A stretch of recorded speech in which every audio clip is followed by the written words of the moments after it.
Жарғанат неге түнде ұшады? Есте жоқ ескі заманда ай, күн, су, жел бәрі адамға ренжіп, Тәңірге арыз айтыпты.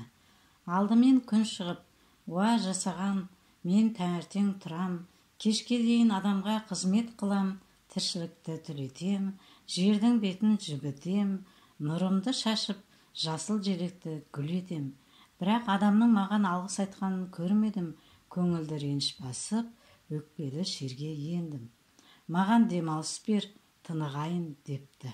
Күннен соң ай шығып, мен адасқанға жол сілтедім, түнде демалып шаршауды білмедім, жұрттың ұйқысын күзеттім, адамдар күн санаудан жаңылмасын деп, жұлдыздардың орны мен ретін түзеттім.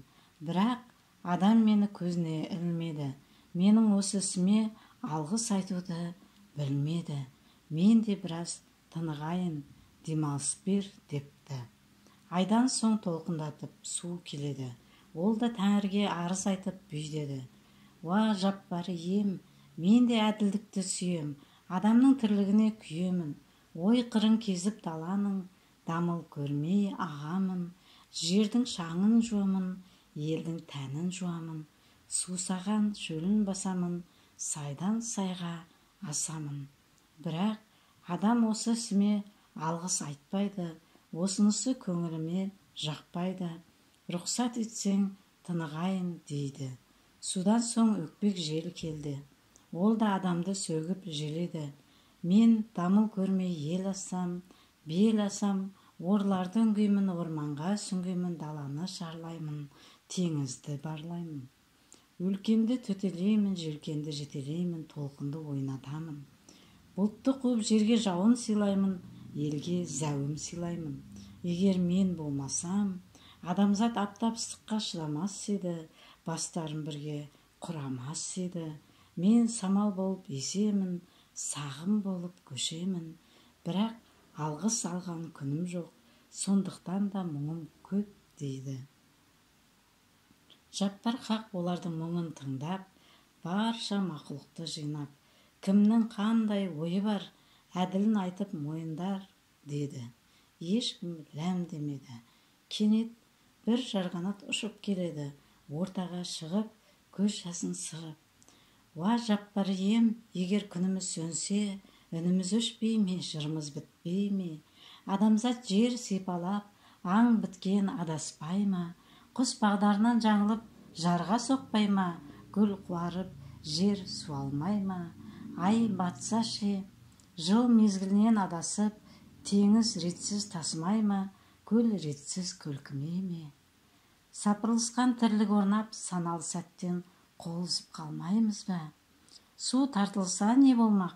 Бұлақтың сылдырынан айырылар едік, қанатымыз қайырылар едік, қимылсыз сусап жатар едік, бір тамшы суға көзімізді сатар едік.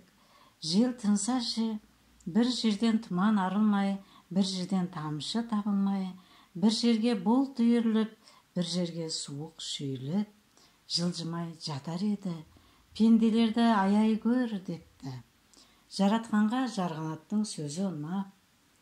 Әй, күн мен ай, жел мен су, баяғыдай қызмет етесің, сендерді тірлікке тірек, адамға керек етіп жаратқан, содан танбаңдар депті. Күн, су, жел шөне жарғанаттың сөзі жақпапты, ішке кек сақтапты.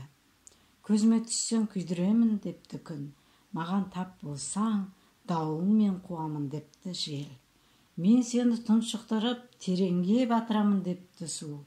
Ай ғана үнсіз қалыпты.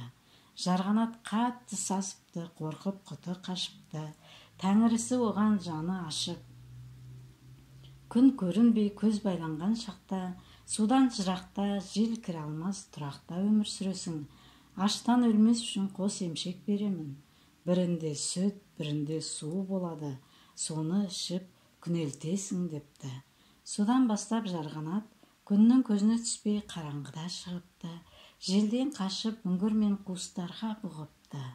Суға жоладан үмітін үзіпті. Осылайша жарғанат өзін құрбан етіп, адамға жақсылық еткен екен.